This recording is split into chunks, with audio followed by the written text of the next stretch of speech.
a pasar al módulo 4, el cual consiste en las pruebas de susceptibilidad antibiótica.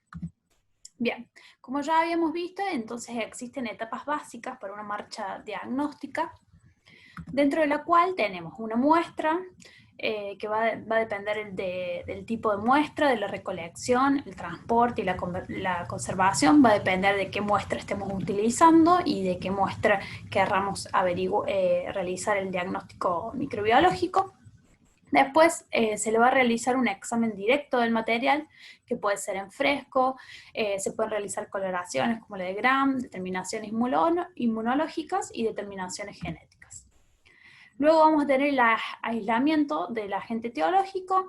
Dentro de un medio de cultivo adecuado se va a realizar una interpretación clínica de este cultivo y el reconocimiento de colonias. Y a partir de esas cepas, entonces se va a realizar la identificación bioquímica o bien una identificación molecular. Finalmente, y lo que nos compete hoy, vamos a realizar la susceptibilidad a los antimicrobianos, dentro de la cual tenemos diferentes métodos y dentro de la cual también se pueden probar diferentes antibióticos dependiendo de a qué familia pertenezca el microorganismo, si son bacilos, si son cocos, si son gram positivos o gram negativos. Bien, entonces, las pruebas de sensibilidad antibiótica consisten en pruebas in vitro, las cuales predicen la sensibilidad o resistencia de un determinado microorganismo, de una determinada bacteria, frente a diversos antibióticos que luego pueden utilizarse para el tratamiento de las diferentes infecciones. Entonces, dentro de las pruebas de susceptibilidad tenemos métodos cualitativos y métodos semi-cuantitativos. Dentro de los métodos cualitativos son menos precisos, no informan un resultado de SIM, sino que informan según determinadas categorías que pueden ser sensible, intermedio o resistente. Y dentro de los métodos cualitativos entonces tenemos la difusión en agar, que es uno de los métodos más utilizados por los laboratorios de microbiología. Y luego tenemos entonces dentro de la clasificación los métodos semi-cuantitativos, los cuales van a determinar una SIM, es decir, una concentración inhibitoria mínima de antibiótico, y dentro de los cuales tenemos al ETS o método excilométrico, la micro y la macro dilución en caldo, la dilución en agar y las técnicas automatizadas. Bueno, entonces, para determinar si un microorganismo es sensible o resistente tenemos diferentes categorías, dentro de las cuales, bueno, ¿a qué se considera como sensible? Es aquellos microorganismos que responden, digamos, a una dosis recomendada para el tratamiento de ese tipo de infección de forma apropiada. Luego tenemos los intermedios, los que están dentro de la categoría intermedia, en el cual se incluyen aquellas cepas que poseen una SIM, que si bien son mayores la SIM esta es mayor a las cepas sensibles, son menores a las cepas resistentes, pero la respuesta terapéutica está influenciada básicamente por el sitio de infección o bien la dosis terapéutica. Luego tenemos entonces a la categoría resistente, la cual comprende las cepas que no son inhibidas por las concentraciones sistémicas de antimicrobiano dentro de los esquemas terapéuticos habituales, y por lo cual, digamos, lo más probable es que se produzca un fracaso terapéutico. Bueno, luego tenemos la sensible dosis dependiente, que es una categoría muy reciente, que está actualmente, digamos, en auge, en la cual se implica que la sensibilidad y el éxito terapéutico requieren, digamos, dependen de la dosis y la frecuencia, es decir, van a ser sensibles de acuerdo a las dosis que se utiliza o a la exposición, es decir, si ese antibiótico concentra en un determinado sitio de infección. Y bueno, y finalmente tenemos la categoría no sensible, que es una categoría en la cual se da en aquellos casos solamente está bien determinada la categoría sensible y en la cual todavía no se han encontrado aislamientos resistentes. Bueno, entonces como había dicho, dentro de los métodos cualitativos tenemos la difusión en agar o método de Kirby-Bauer, que se basa principalmente en la utilización de discos que están impregnados de una concentración de antibiótico constante, los cuales se colocan en placas inoculadas con el microorganismo PRODER. Luego entonces de esa incubación se mide el diámetro de la zona de inhibición y es ahí donde se categoriza como sensible, intermedio o resistente. Bueno, entonces los pasos principales, como ya comenté, es la utilización entonces de discos de papel con una concentración de antibiótico constante, los cuales son depositados en una placa de Petri que está previamente inoculada con un microorganismo, y bueno, cuando el antibiótico se pone en contacto con el agar, esa humedad del filtro hace que se absorba agua, y entonces el mismo va a difundir radialmente, formando un gradiente de concentración. Se incuba a más o menos a 35-37 grados centígrados en una estufa, y se visualiza luego de las 18 a 24 horas la zona de inhibición.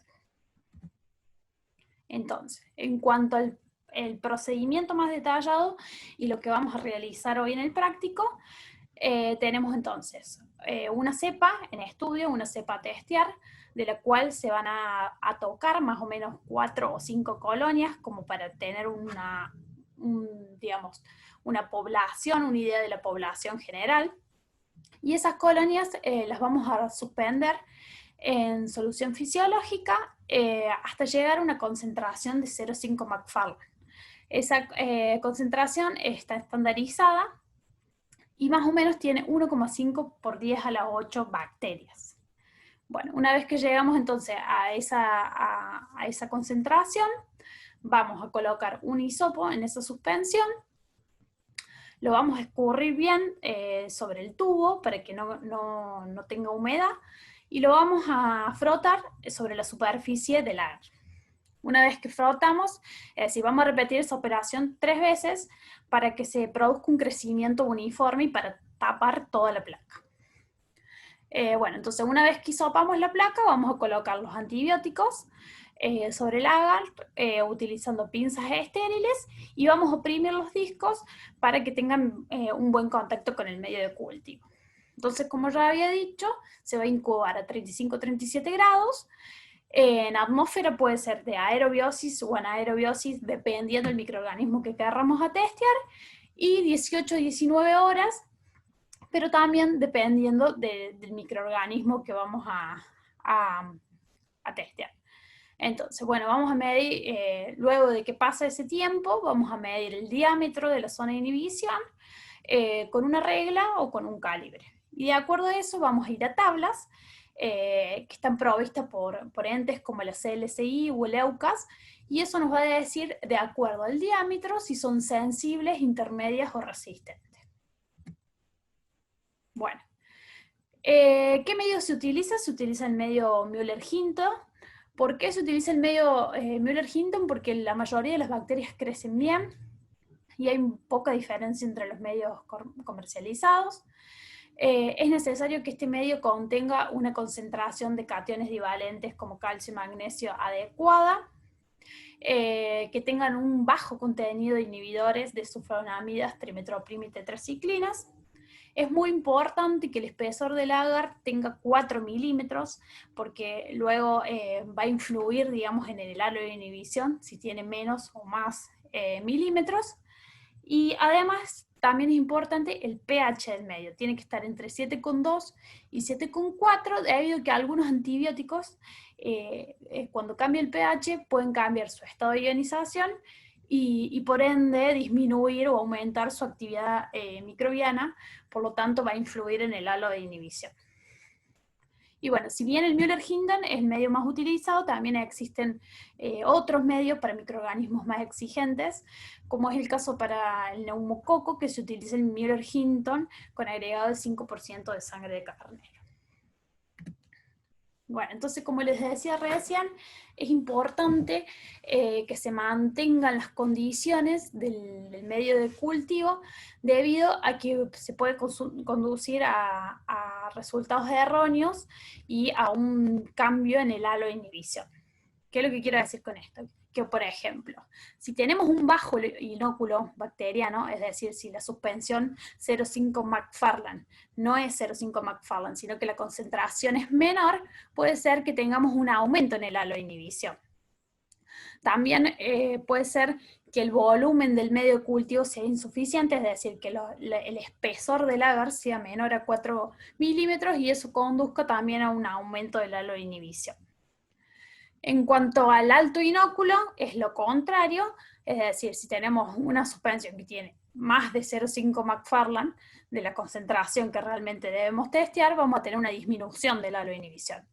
Y esto va a llevar entonces a un resultado erróneo y vamos a categorizar a lo mejor como resistente un microorganismo que no lo es. Bueno, también, entonces, el volumen excesivo del medio cultivo, es decir, que la placa tenga más de 4 milímetros, también va a generar una disminución en el tamaño del halo de inhibición. Y también puede ser que el halo disminuya, debido a que los discos estén vencidos y que la actividad del antimicrobiano no esté funcionando, o por la inactivación de la droga por otras causas. Bueno, en el caso por ejemplo, de la pseudomonas, puede existir una disminución del halo. En el caso de las tetraciclinas, las quinolonas, el colistina y aminoglucosio, debidos a un exceso de cationes divalentes en el medio. Por eso también es muy importante que esté bien regulada la concentración de cationes. Y en algunas cepas también puede haber un aumento del halo de inhibición, pero por una disminución de los cationes divalentes. Entonces, como ya les había dicho, el pH también va a influir porque puede disminuir o aumentar el halo de inhibición de acuerdo al pH. Bueno, entonces, también existen, como ya les había dicho, dentro de las semicuantitativas, de los métodos semicuantitativos, tenemos la dilución.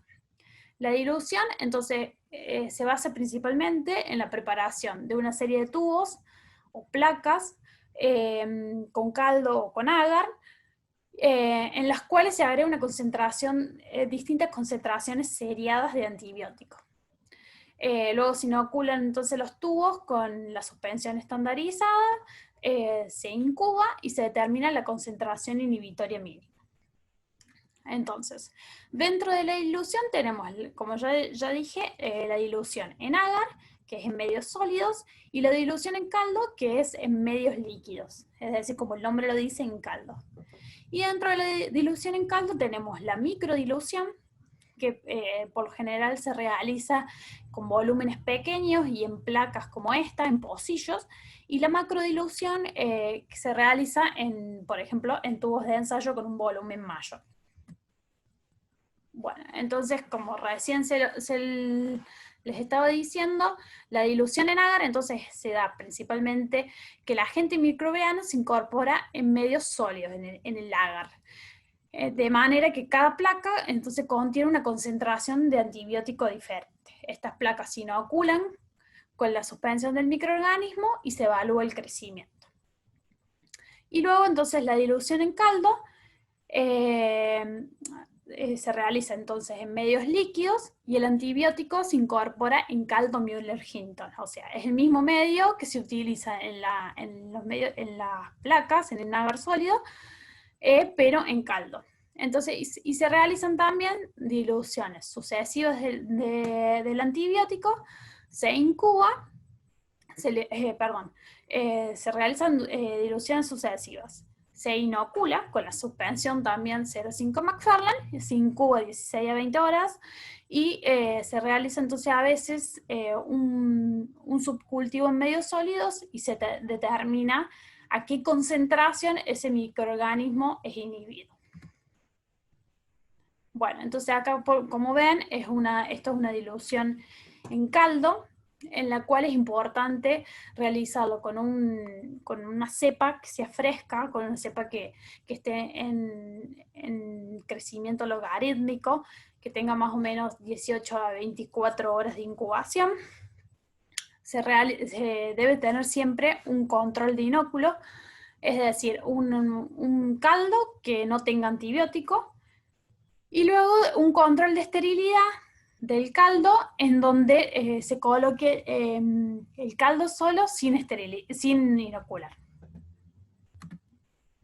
Bueno, entonces, otra de las pruebas de susceptibilidad antibiótica dentro de las semicuantitativas es el ETEST o método epsilométrico, el cual, digamos, contiene las mismas características, el mismo inóculo, el mismo agar que se utiliza en la difusión. Nada más que la diferencia es que se utiliza una tira de plástico que incorpora un gradiente predefinido y estable de antimicrobiano. Entonces, luego de la incubación se va a observar una zona de inhibición epsiloidal y simétrica que se va a evaluar más o menos de acuerdo a la altura donde el microorganismo deja de crecer. O sea, más o menos este sería el punto o la concentración del antimicrobiano que inhibe a este microorganismo. Bueno, y finalmente tenemos los métodos automatizados, que los disponibles actualmente en Argentina son Vitek 2, Phoenix y Microscan. Las ventajas de estos métodos, si bien son métodos caros, es la reproducibilidad y la trazabilidad de los resultados, y además que permiten conectarse a sistemas informáticos.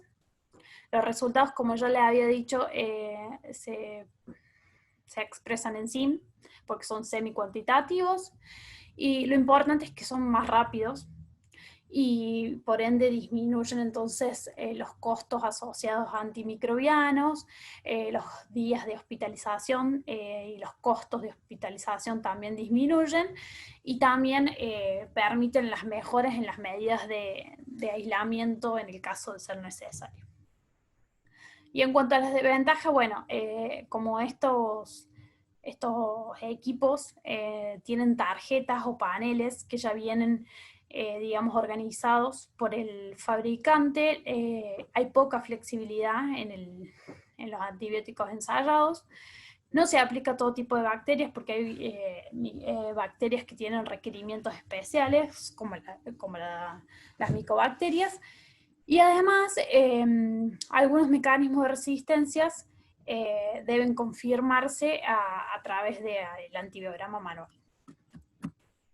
Bueno, continuando entonces con el práctico número 1 de diagnóstico bacteriológico, ahora vamos a ver el módulo número 4, el cual se basa en pruebas de susceptibilidad antimicrobiana.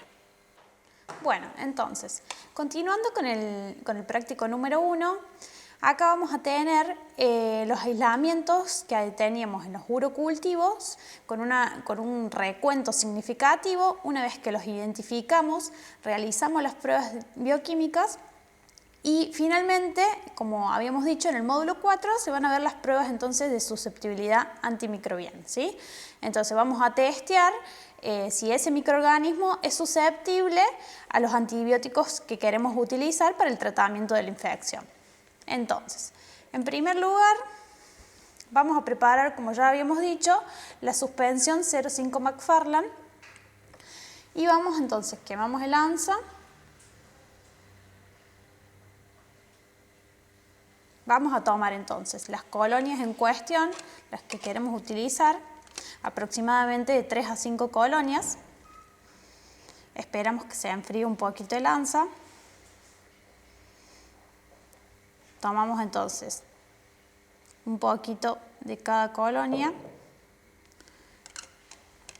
y lo suspendemos entonces en solución fisiológica para generar la suspensión 0,5 McFarland.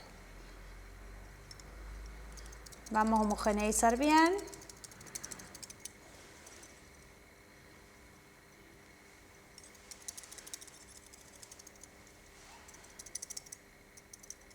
Entonces, vamos a ver a contraluz más o menos la concentración que se asemeja a 0,5 McFarland. Entonces, con un hisopo estéril, sobre esta suspensión lo vamos a sumergir. De paso, homogeneizamos bien.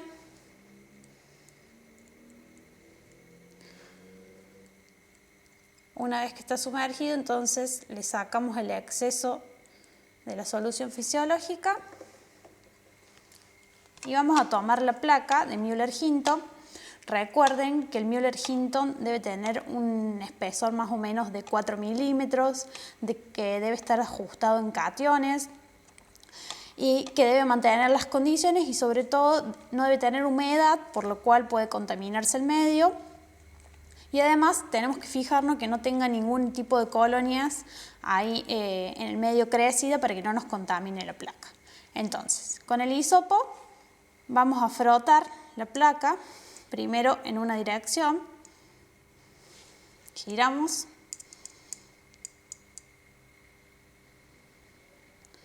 lo rotamos aproximadamente unos 60 grados y volvemos a frotar. Volvemos a frotar, giramos nuevamente y lo rotamos otros 60 grados para, digamos, pasar por 3 direcciones, de tal modo que podamos tener un crecimiento uniforme en toda la placa. ¿Sí? Rotamos por los costados.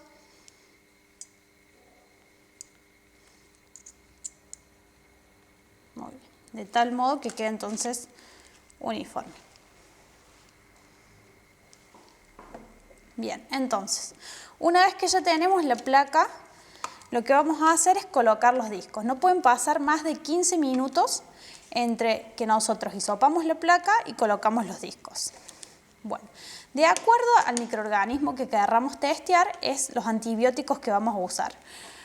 Por lo general, los pacientes ambulatorios se prueba una cierta cantidad de antibióticos, que son antibióticos que se usan, digamos, por vía oral. Después existe, digamos, un perfil más bien hospitalario, en el cual se testean los antibióticos que se le da al paciente por vía endovenosa, ¿sí? Entonces, agarramos los antibióticos.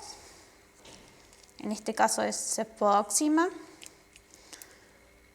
Vamos a sacar el disco con cuidado.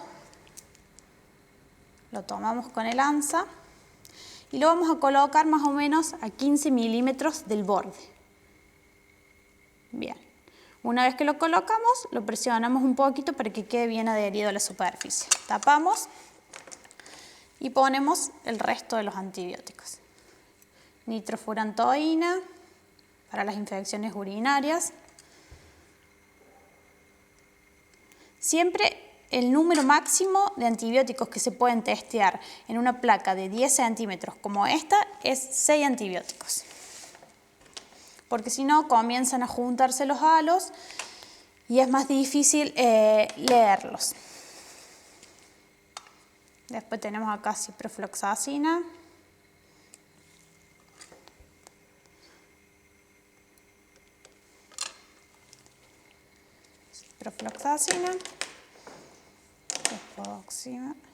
Tenemos trimetoprima sulfametoxazol.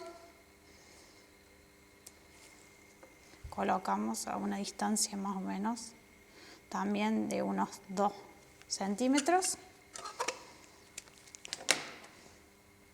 Y vamos.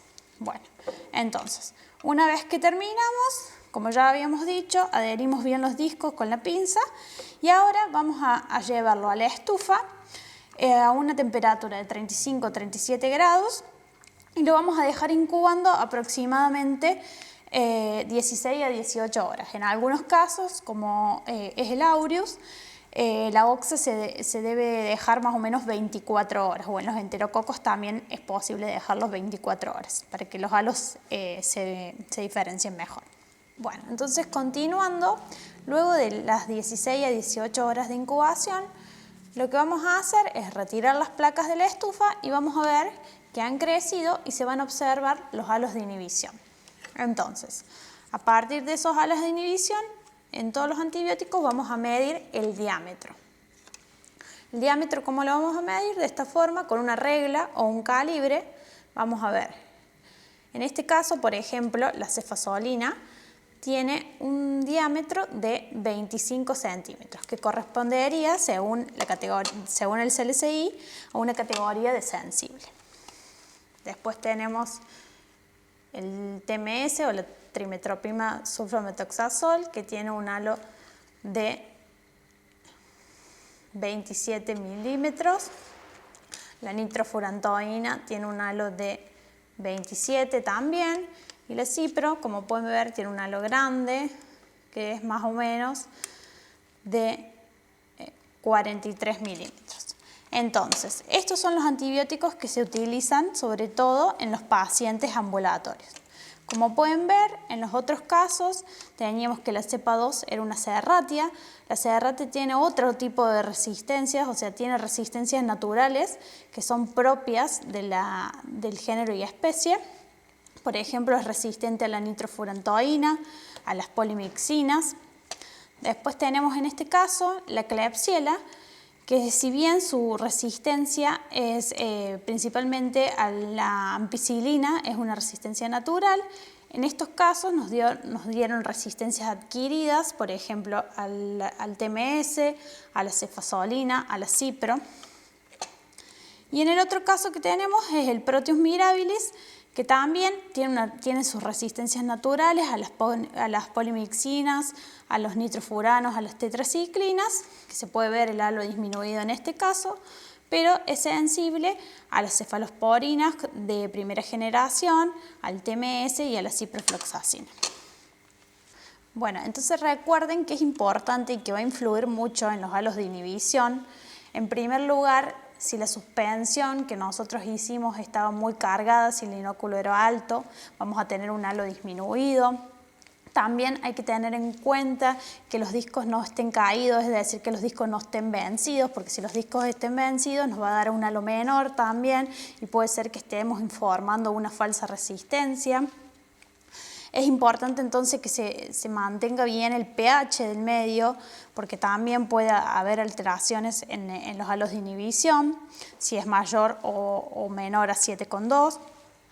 Y también es importante que la concentración de cationes, sobre todo en el caso de la pseudomonas, la concentración de cationes divalentes del medio sea apropiada, porque también puede dar halos disminuidos en el caso de los aminoglucósidos, las tetraciclinas.